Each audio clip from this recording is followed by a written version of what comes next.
Well, hello, my peeps. Here we are. This is an unexpected live stream. I hadn't planned on doing this.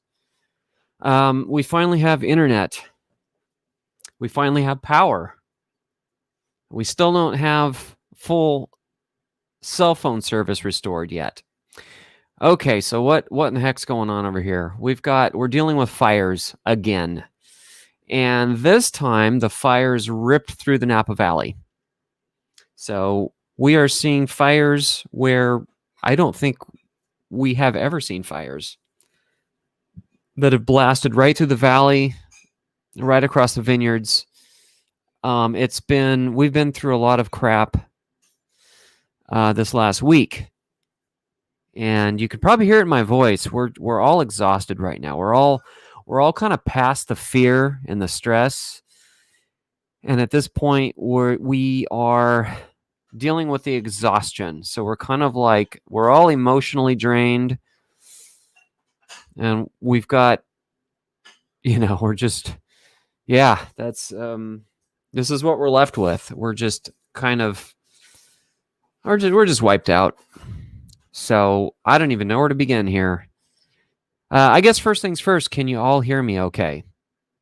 If y'all can hear me, then I will keep talking. If you can't hear me, I'll figure out why, and then I'll talk. But first, let me know how I sound. If you guys can hear me okay. There's a 30-second delay, so bear with me here. Again, this was an unexpected stream. Hadn't planned on doing this. Well, I had planned on doing a stream, actually, at some point soon, but not under these circumstances. All right, so many of you may have seen on the news that we were already dealing with fires from August. We had, well, let's rewind. Let's go backwards here. Let's go back to August, to this year's fires. Normally, our fire season here in Northern California starts in October. This year, I mean, it can start in September or whatever, but we typically, our fire season proper is usually October for all of us up here. But things got started way too early for us in August. There was a hurricane off the coast of Mexico. It sent a lot of subtropical moisture in the atmosphere up this way. There was a low pressure system off the coast that caught some of that moisture. It formed some very violent thunderstorms. The thunderstorms moved through the Bay Area and the rest of Northern California. We had a lot of lightning, and we had a very dry winter last year, so all the grass and underbrush and everything has just been extra dry, and experts were predicting a worse fire season than usual. And so things were tinder dry. Thunderstorms came through. We had a number of lightning strikes that started fires right around here. And those fires got to be huge. They spread really fast. That's Facebook. Yeah, that's just Facebook. Sorry, we're on high alert here because we may still have to evacuate. We're still under threat here. We're having to keep an eye on our phones for Nixle alerts because we may have to evacuate. So if I suddenly drop out, it's because we had to suddenly leave the area. So we're kind of on our toes here, ready to evacuate if we need to go. Anyway, where was I? So we had some fires that quickly became out of control, and they spread really fast. They raced across Napa County. They spread. We didn't even have that strong of wind, and I'm amazed at how fast these fires blew up. It spread into Sonoma County.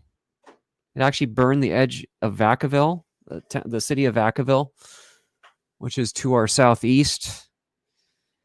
And then the fire just kind of like spread out in all directions, and they had a hard time getting control of that fire. With COVID, our fire crews were already stretched thin, and there were fires burning in Southern California. Actually, we had fires burning everywhere throughout California. and then Oregon. It was bad. It's been bad. It's been a hellacious summer.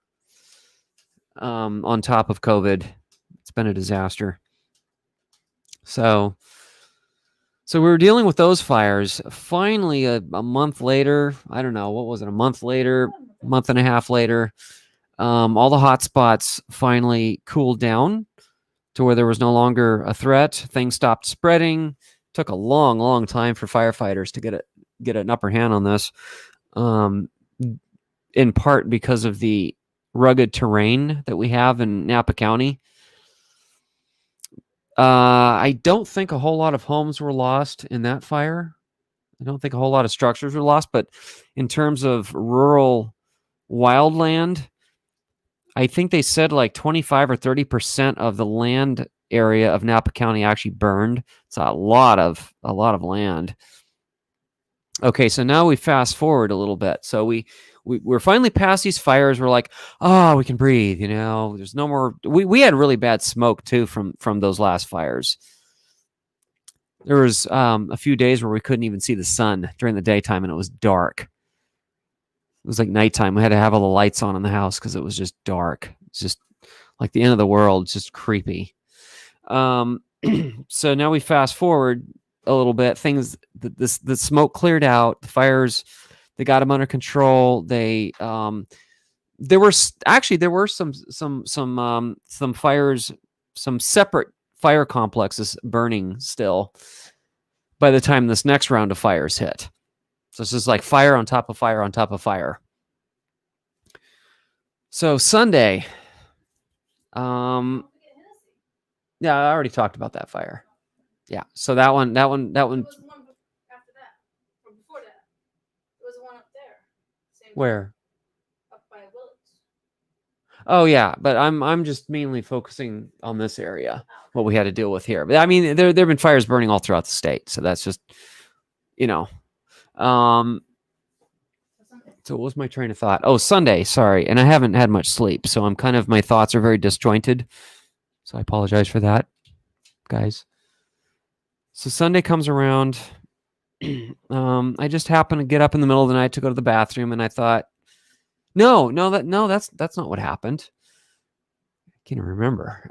No, I got woken up because we had a little bit of a windstorm, and one of our gates on the side of the house got loose and started like slapping the side of the house.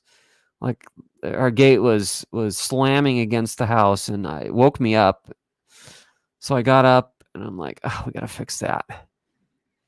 And then I just happened to look at my phone, and there was a Nixle alert. I don't remember what it said. I mean, it just basically said that there was a new fire that broke out. Yeah, on Glass Mountain, not very far from us. We're like, oh crap, just what we need. They had just issued a red flag warning, and it was right at the beginning of when that red flag warning started that this fire broke out. And it spread very quickly. Well, it spread quickly at first, and then it kind of slowed down a little bit. And it was racing up towards the town of Angwin, which is a community in Napa County that a lot of people don't know about. Just kind of like this little hidden enclave, Anyway, and then some friends of ours showed up at our doorstep a little while later who had been evacuated. And like, sure, yeah, you can stay with us, no problem. And we're like glued to the internet the rest of the day watching aerial footage from news choppers as to the progress of the firefighting efforts. And, we were watching it spread and watching it just engulf areas that hadn't burned in 80 years. So we have all these built up fuels and underbrush. I'll go into that a little later, but California's had a bit of an issue with forest management. Yeah, so we'll get into that a little later. Well, anyhow, the wind was blowing out of the west, so we thought, okay, maybe the Napa Valley itself will be okay. But we were hoping, we're just like cringing at the thought that this fire is racing toward Angwin. You know, we got a lot of friends up in Angwin. Yeah. Yeah. So then they called in a ton of firefighters. They called in a number of air tankers, a 747 called the Super Tanker. It's owned by Cal Fire. And they brought in a DC-10, McDonnell Douglas DC-10, a passenger airliner. I don't think there are any airlines left using DC-10s. But they took a retired DC-10, converted it to a fire tanker, so they fill it with fire retardant. We had a DC-9, another passenger aircraft that was converted to a fire tanker. Bunch of helicopters and smaller aircraft firefighting tankers. Huh? Oh, Fat Albert. Yeah, that's a C-130 out of McClellan Air Force Base. They brought in a C-130. That was pretty cool to see that thing. So they were on it. They were trying to get containment lines around it to save Angwin.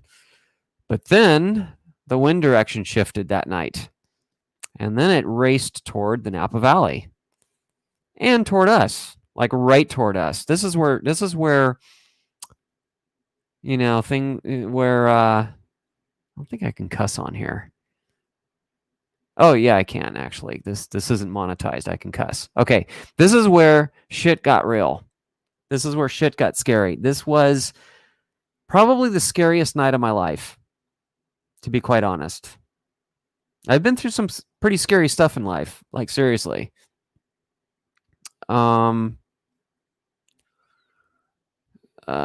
caught in a thunderstorm in the middle of a lake, lightning striking all around me. That was pretty scary. But somehow this was scarier. And we were watching the flames, actually. We're watching the flames race toward us. And these were like 100, 200-foot flames. And the wind was blowing toward us hard. Fortunately, we weren't getting embers that we know of, you know, landing in our area. But we could feel the heat from the fires. And somehow they didn't evacuate us. So we just hung tough, and we were watering down. I mean, it's been argued that watering down doesn't really do any good, but it does have a psychological effect. So we're just watering down, hosing down the lawn, the roof, the house. It took me a couple hours actually to water everything down. While I'm watering down, I'm getting like constant Nixle alerts. My phone is exploding with Nixle alerts. They're expanding the evacuation orders, getting people out. Yet we stuck around. It's just odd. They never evacuated our road. And then we start hearing the high-low sirens nearby. So they're like evacuating neighboring roads, neighboring areas. The high-low siren. So it's a new thing that California adopted, where the first responders don't always have time to go door to door saying, "Hey, you got to get out! You got to get out! Sheriff's office, got to get out! Go now! Go get your stuff! Go!" You know, when they don't have time to do that, they go up and down the street in their patrol cars blasting a high-low siren. And we've all been trained to know what that high-low siren means. And when you hear that siren, it's time to go. But they never came down our road, so they weren't ordering us out. We chose to stick around because, when that sort of thing happens, then you get looters. And the fire just pretty much wrapped around us.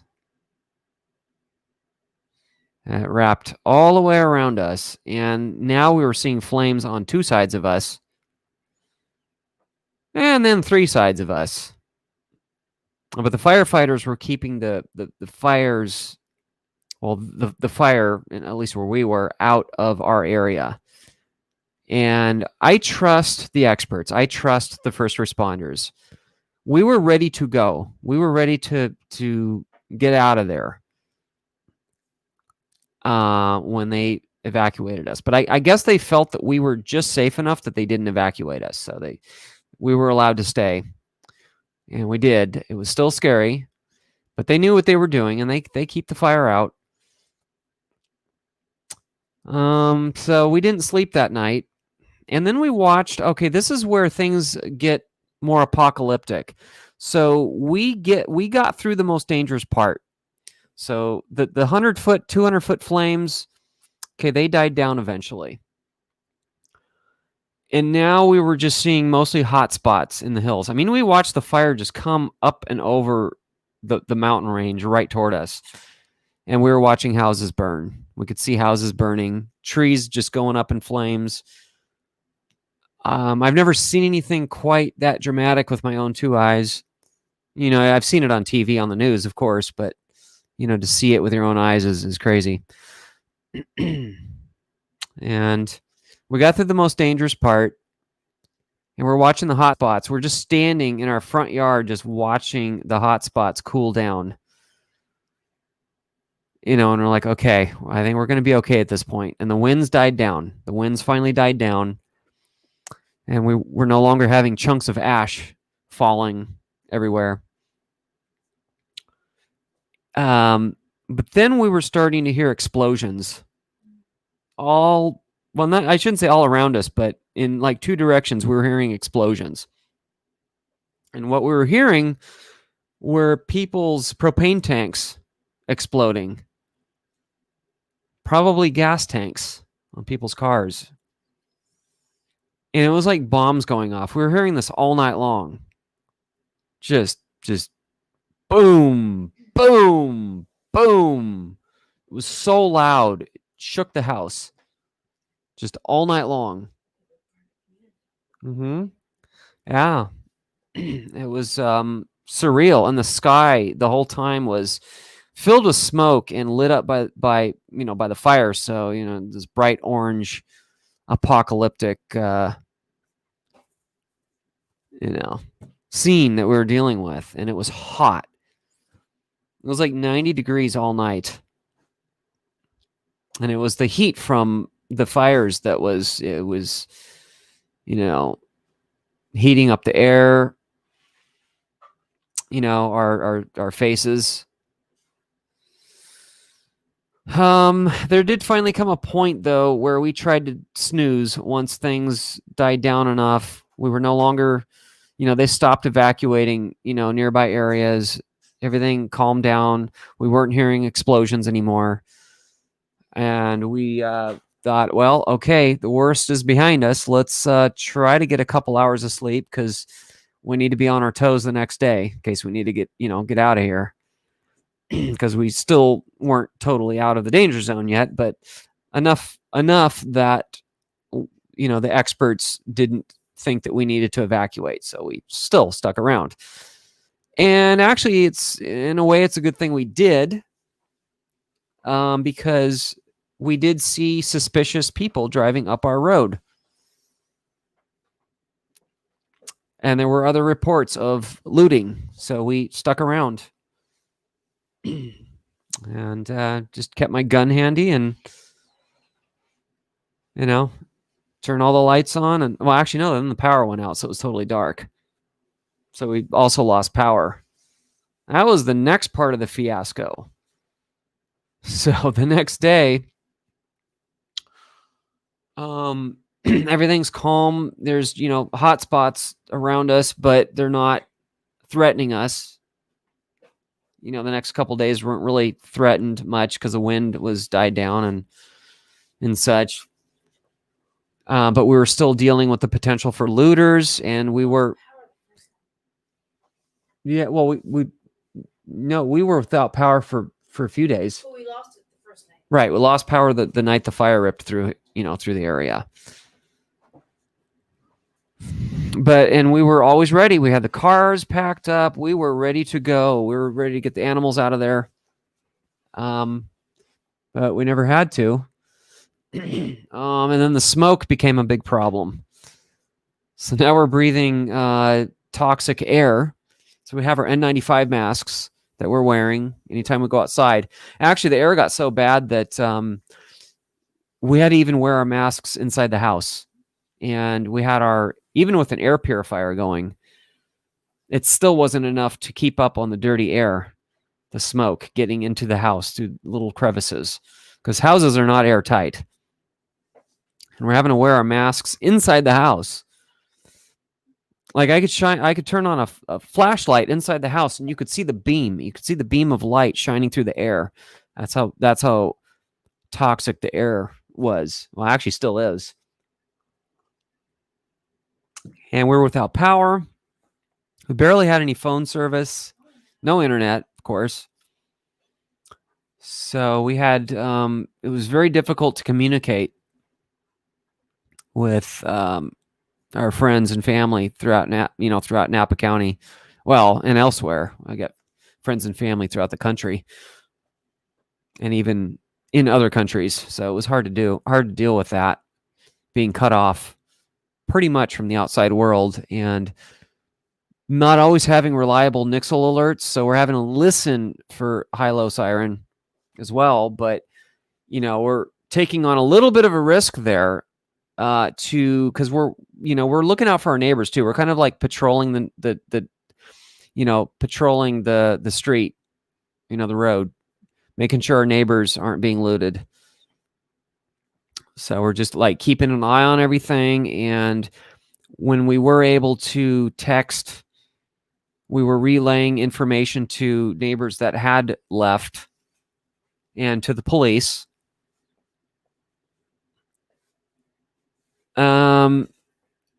So we were trying to be as plugged in as possible and doing our civic duty to look out for our neighbors. So yeah, it was didn't get much sleep. So wife and I took turns sleeping throughout the night. Like I would sleep, she would be on watch, neighborhood watch, and then we'd switch off all night long. Just switching off, kind of monitoring who's coming in, who's going out, and any suspicious activity, reporting it. And making our presence known too. That's the other thing. We've had a number of suspicious people in our, in the area, and we'll go outside and just kind of like walk around a little bit so that they know that there is somebody here, and we're just ready, and in case we dealt with a home invasion, we kept the gun handy in case somebody were to break into the house, and threaten our lives. We were ready with that. Okay, I got to check that. It could be a Nixle. That was a Nixle. Okay, hang on, guys. I got to make sure we're not being kicked out of here. Oh, that's for Sonoma County. That's Sonoma County Sheriff. It says, they're already downgrading evacuation orders to warnings now on Porter Creek, Bennett Valley Road. Okay. Okay, so that means the threat on the Sonoma County side is decreasing a little bit for the fires. Okay, good. Well, that's a good sign because they were really working those lines on the western side of the fire. And then we slowly started getting our utilities back one by one. Our power was the first thing to come back on. That was nice. But we were still kind of under this threat a little bit where, the authorities said, okay, we don't think your area is under direct threat from the fire right now. But there have been a few scares where some of the hot spots have flared up and said, okay, be on alert. You may have to go. And there are still parts of Napa County that are under direct fire threat right now. So, like I said, the town of Angwin, Calistoga, I think, too, as well as Oakville and Rutherford are, they were talking about, are under a bit of a threat. Well, Deer Park burned already, yeah. Deer Park and Howell Mountain communities got hit the hardest, I think. A lot of homes lost up there. They saved St. Helena Hospital. Yeah. So, a few wineries that have burned. Meadowood Resort. That's a famous resort here in the Napa Valley. Initially, we thought that property was lost, but most of it survived, actually. So, anyway, and then today, for the first time, we have internet. Yay! So since Sunday, we've been without internet. And you know what, guys? I actually had originally planned to have a video for you today. It was going to be a deleted scenes compilation. What's the last one I did? 8 or 9 or something? I don't know. Well, anyway, I was going to have a deleted scenes compilation for you all today. And that obviously couldn't happen. So, but now that I don't know, we're not feeling as threatened today by fire, so I was able to bring my computer in and start using it. And if it looks like we may be under threat again, I'll put the computer back in the car and be ready to leave. So that's where we stand. We're okay. Our area, our immediate area is still standing. But unfortunately, areas around us, some of them are not standing. There's, you know what? I could maybe put a link in here to this guy. If any of you are interested in seeing it, there is a retired firefighter who is now what's his job title exactly? He does photography and video for the fire department. So he's technically a member of the media. And he's a journalist. He goes into burned areas to give us up-to-date information and to show us the latest. He's been doing a lot of live streams lately where he'll be driving through areas of destruction or just areas that had dealt with the fire to show people, houses that were lost, ones that are still standing. Because a lot of people who got evacuated are wondering how their houses are doing. So he brings information about that.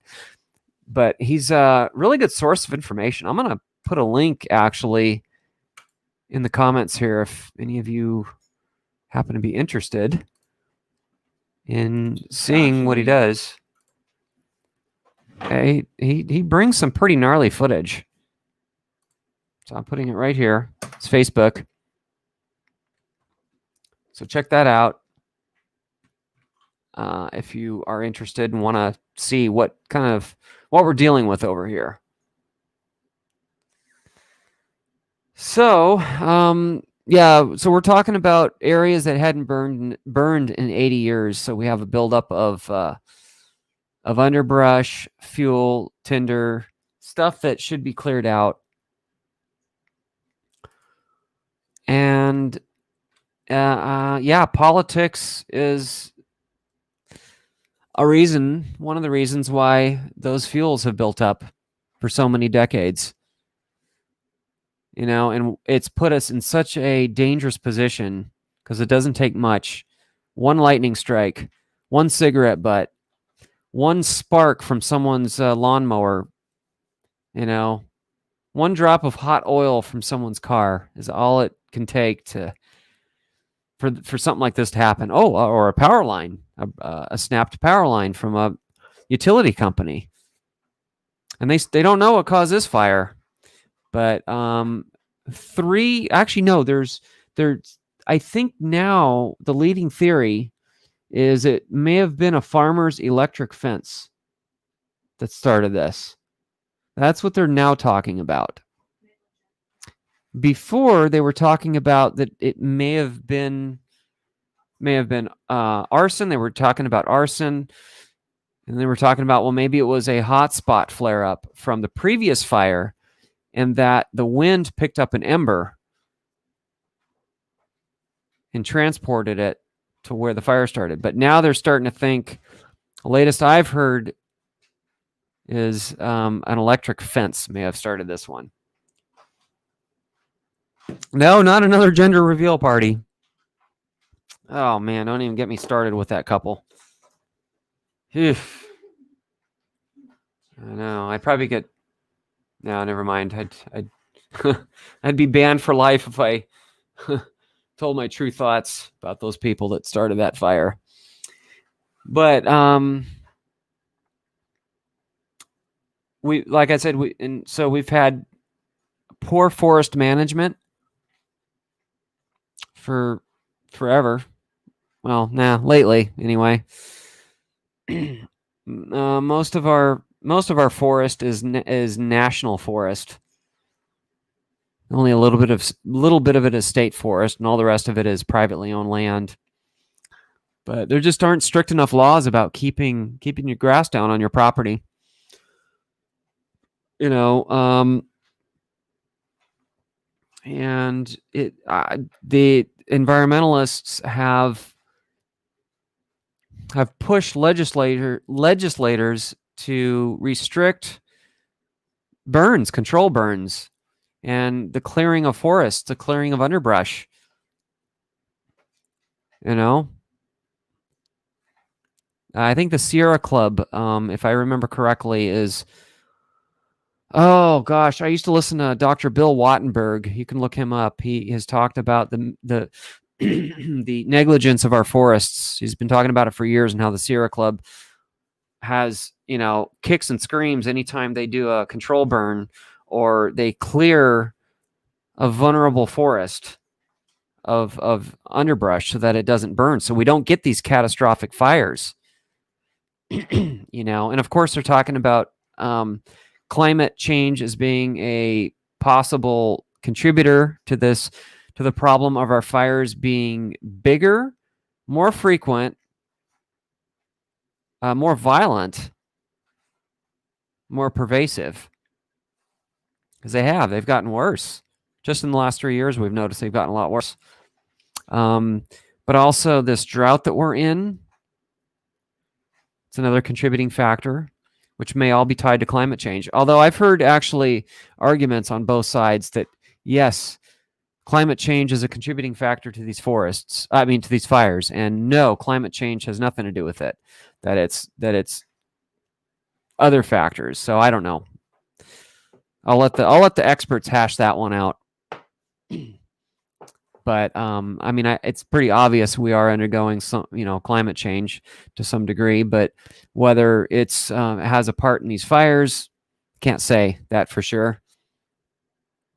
Maybe not. We don't really know. Nature sets fire to itself and burns. Yeah, that's true. So a lot of people forget that fire is endemic to California. It's always been that way. The ecology here actually evolved for forest fire. Our plant life here is adapted to forest fire. In fact, some of our plant life can't reproduce without fire. Fire is a part of the natural process here in California.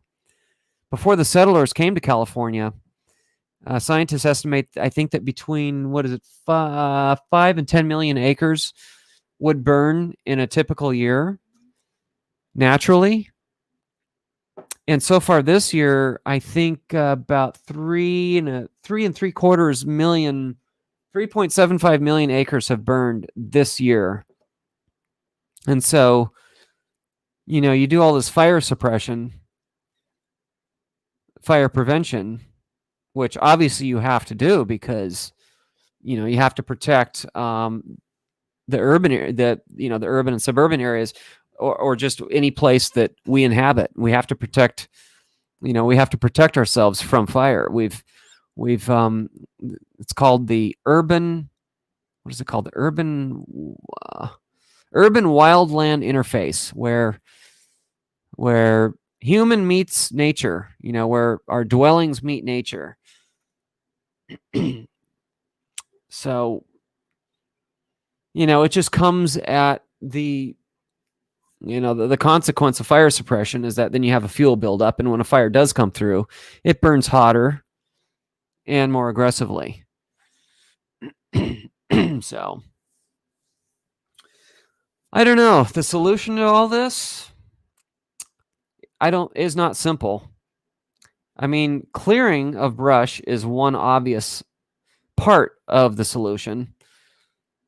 So it's more than just that. There are other things, securing our power lines so that they don't snap, or just building a infrastructure that doesn't snap in the first place, and keeping forests cleared around the power lines.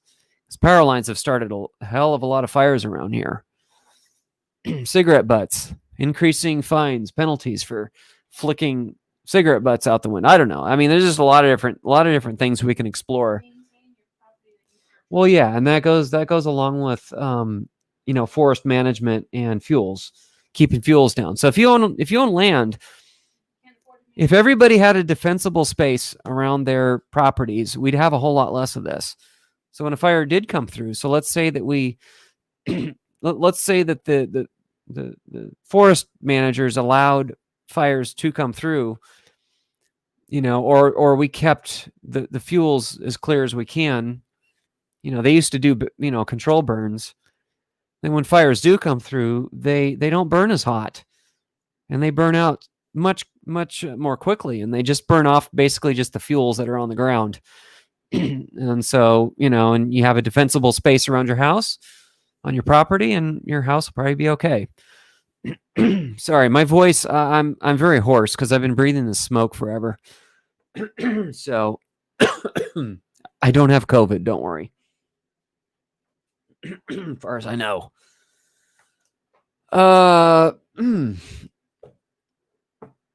So, and if one way to create a defensible space, and this is insanely, stupidly simple, get some sheep and goats, and they'll keep everything. Yeah, you can. So get this. In California, there are companies, businesses that actually rent out goats and sheep so that you can keep the grasses down on your property and underbrush. Yeah. Right around the end of the growing season, the rainy season, when the grasses are growing, you get those animals out there. You don't have to, yeah, it saves you the work of being out there on your lawnmower and, getting dirty out there, chopping down all that underbrush, and get your animals to do it for you. And they're just fun to have around. They make great pets. So there's that. My voice is just not what it usually is. I know. I sound like I've been smoking cigarettes for 100 years. I sound like Marge Simpson. Yeah, Homer. No, I can't even do it. But anyway, when I try, I can't do it. When I don't try, I end up sounding like her. Yeah, and it's not just ground cover. Yeah, you gotta. Well, here's the thing, though. If you have fires that don't burn very hot and they burn just the ground cover, then they tend to stay low anyway in the first place. But yeah, crown fires are pretty devastating. That is especially, I think, where you get embers flying and fires moving from tree to tree, and completely killing trees too. Because these lower temperature fires that come through don't burn the crowns of trees. They just kind of like burn everything along the ground, and the trees may look a little scorched for a while, but they're fine. And I was surprised actually with this fire, with the areas that hadn't burned in 80 years. how many trees actually did survive this one. I sound like Cracked Kathy. I know, I do.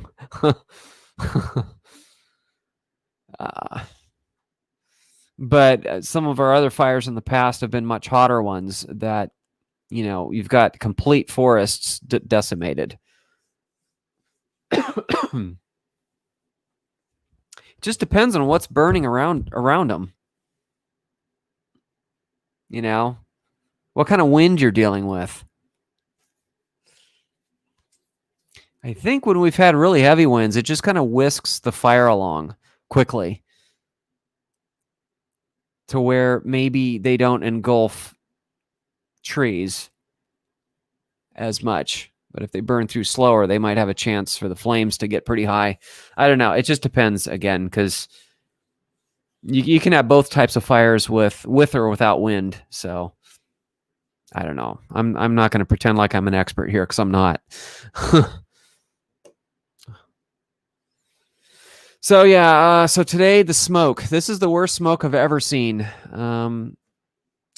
We had to drive around a little bit today, and it was driving through pea soup. It's like driving through like this orange fog, this toxic,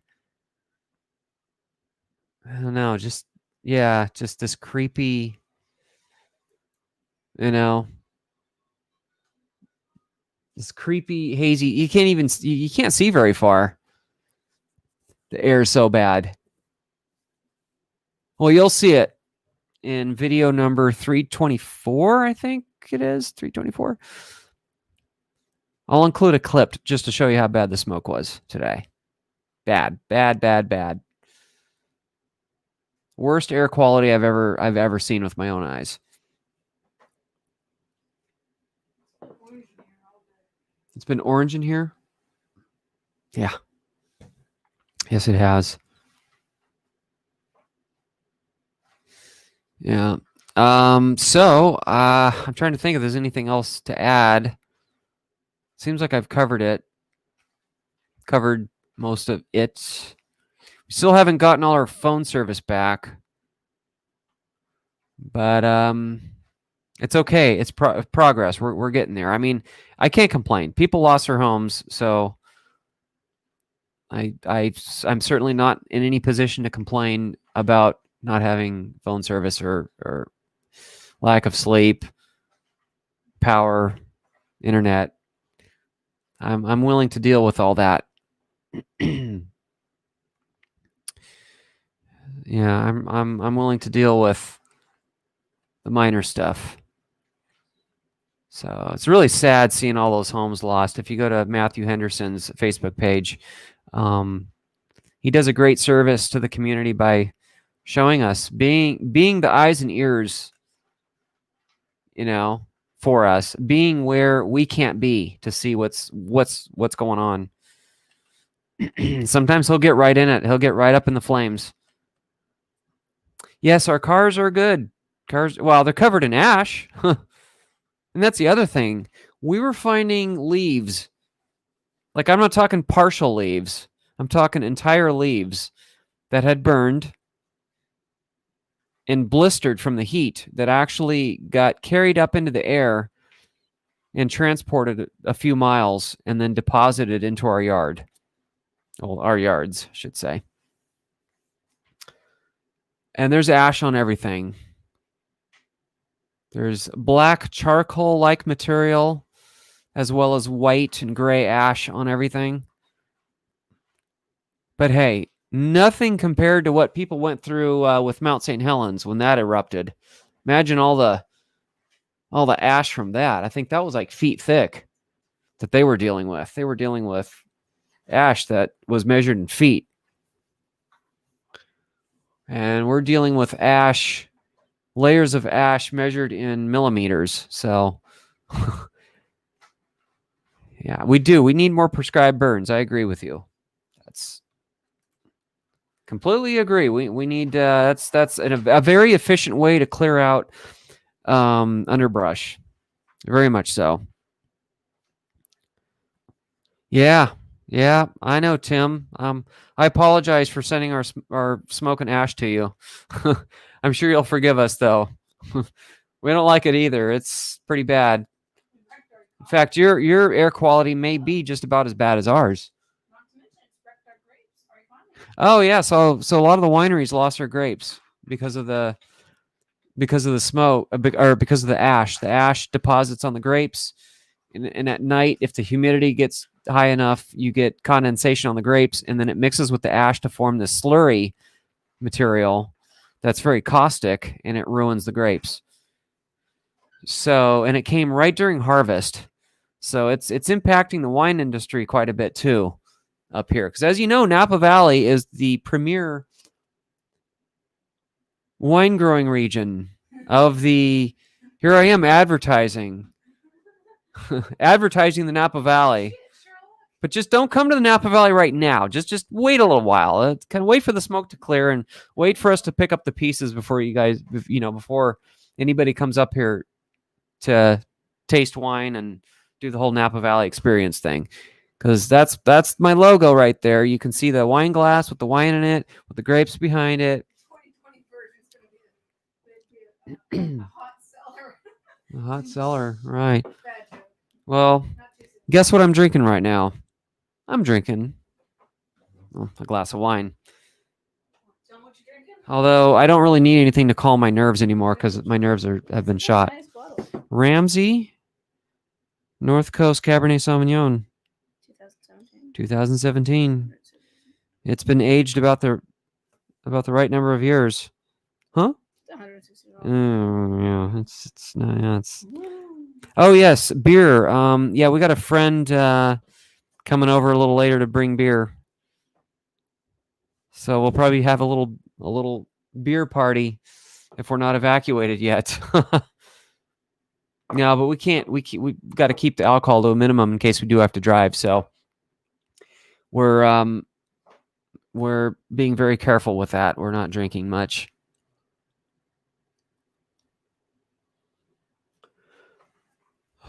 What channel can we see fires? Well, I posted. Yeah, if you want to see Tony, forgot his last name already. I don't know. I really like what Matthew Henderson posts. I think he's the best. Here, let me go. I'll post it again here. So if you want to see what we've been dealing with, just check out with the link that I posted there. Check it out. Samuel Adams. I really like Samuel Adams. That's good stuff. It's good stuff. I just drank some pumpkin beer earlier. Trader Joe's pumpkin beer, pumpkin ale. That's good stuff.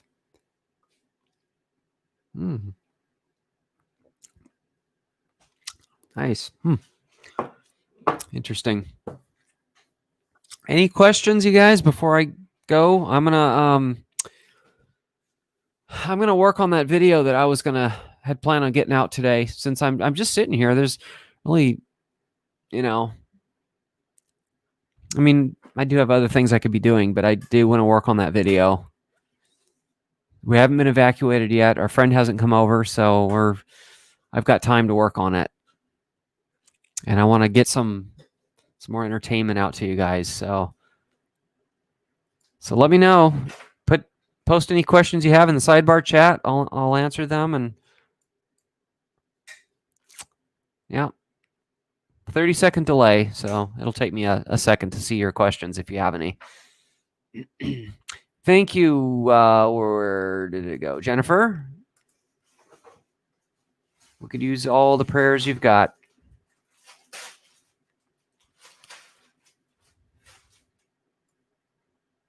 I bet so far so good.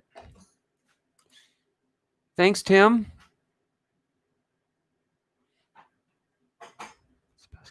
Pecan wine. Oh, yeah. I've been seeing some of that lately. What's the best canned wine? Oh, my wife's laughing. I don't know why she's laughing when I ask that question. Yeah, no. Is it disgusting? The best canned wine is the kind you sell to the tourists. Oh, yeah. The best canned wine is the kind you sell to the tourists. You tell them it's good stuff, even though it's not. You just tell them it's good stuff, and they believe it, and they'll no. It's alright. How are you, Napa? Okay, I am. Oh, where do I even start with how I am? I'm burned out, not literally. Okay, I shouldn't have said burned out because I'm mentally burned out. Okay, I'm mentally burned out. Actually, I'm physically burned out too because we had to move our animals, our stuff to a staging area in case we have to go, and we haven't slept much, and we've had to take shifts, sort of patrolling the neighborhood. So we're tired, not stressed anymore, but we were initially stressed and scared and not in a good place mentally or physically, with everything going on. But now it's just, when you've been through a week of intense stress, you get to a point where you're just kind of like you're numb and I can't even put it into words. You're just kind of I don't know, you're just here, you're just there, you're just kind of there, you're over it, you're like whatever happens at this point. We'll just protect our safety and get out of here if we have to. That's all you can do. And I'm hoping that we'll be better next week. I'm hoping that things will clear out and people can start picking up the pieces soon. We're staying safe. We've been monitoring the situation very closely, and we have. Oh, someone's dog is loose, just running around out there. Oh, never mind. Never mind. Okay, it was just a coyote. Or a mountain lion. I don't know. Okay. Anyway, we will stay safe. Yep. Thank you, Maryland. We are. How are you? How are you and your wife? And stay safe. Good. I mean, as good as we can be. We're happy to have the internet back, the power back, but our hearts go out to the people who have lost their homes and have lost their pets. I can't even imagine. We actually have had friends who lost their chickens, and that's just a horrifying thought to me. I would hope though that maybe they were able to get up there and let the chickens loose before the fire came through. Hopefully they had enough, I don't know, or took the chickens with them, because that's a horrifying thought. Yep. So that's a good idea. Rooftop sprinklers. Yeah, you get to a point where you're just tired of everything catching on fire all the time. So if you're on well water, you just hope your power doesn't go out, so that your wells can keep pumping waters to your sprinklers. Yeah. Oh man. So because I run a business, I had to put everything on hold since Sunday, and I've been way behind. My poor clients are wondering what happened to me, and I'm just seriously behind on my clients right now. So I don't know. I may have to take care of myself at some much, much, much later time. Like we may be talking winter before I get to actually breathe, and So I was going to do a live stream at some point here to let you know that there are some changes coming. Maybe I'm hoping a little more on the minor side, but I'm taking my business is growing, and it's, how can I put this? My business is growing, and I'm going to have less time for the bad driver videos. But I'm definitely not quitting. Just kind of maybe slowing down on the videos a little bit. Just see how things go here. I don't know. I got to keep, I've got to keep up on the client demand. And I'm signing new business deals, so I've got to keep, I got to do that. We don't know nothing now. We don't know virus. Yeah. Oh, with COVID. Well, actually, even with COVID, I'm still able to expand with the clients and sign more business deals. And I'm actually getting more work than I did before. I mean, I was already busy. I mean, you think I'm busy now. Oh, here we go. Gonna get even busier. And when the pandemic hit, it seems like I got even busier. Things did not slow down with the pandemic for me.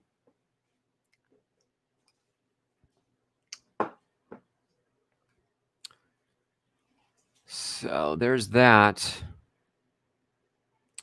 I'd planned in a month or two, I'd plan on actually driving through. Gosh, so much of Napa County is burned. It's unbelievable. If you look at a map at places that show the sections of Napa County that are burned, that's like more than half of the land area now. And that's crazy. Absolutely crazy. Oh, yawning. Oh, tired. I'm exhausted. And plan on driving through there and sort of surveying all the burn areas, see what's, I don't know. I feel like I need to go out and see it so I can kind of put closure in my mind to everything that's happened. Because it's weighing on all our minds over here. We are doing the best that we can be. Thank you for checking in on us. Really appreciate that, guys. Doing the best we can be. We are safe at the moment, and we ourselves have not burned. House is still there. Cars are still there, but the clean air is not. Yeah, we're dealing with unprecedented air pollution right now. Cannot see the sun. The sun's not shining. It's like an apocalyptic orange sky, overcast day. It's real weird. Yeah, go get some rest before anything else happens in the next 30 minutes. Well, they are expecting more wind here this afternoon, and they say that the wind could cause flare-ups in the hot spots, which could put us in danger again. So, although I don't see any wind right now. I'm seeing like no wind whatsoever, but you just never know. You just never know. And again, I really appreciate all your support and, reaching out to us. We love you guys. And it's, great to have you. Have you here, tuning in and checking out our content as we post it. And I haven't gone through all your comments yet on our latest videos, but I will. I'll get caught up on that slowly but surely if I have time today. Because I know we've probably been getting a lot of questions from people. How you doing? Asking how we're doing. Yes, we do need rain. We really need it. So, all right. Well, I'm going to go ahead and duck out.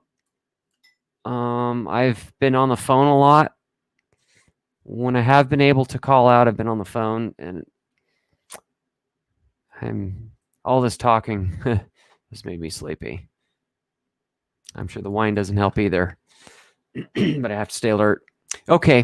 Well, anyway, thank you guys for tuning in. Thanks for checking up on us. We're hanging in there. We're hanging in there. And we love you. And we'll catch you again soon. Bye, guys.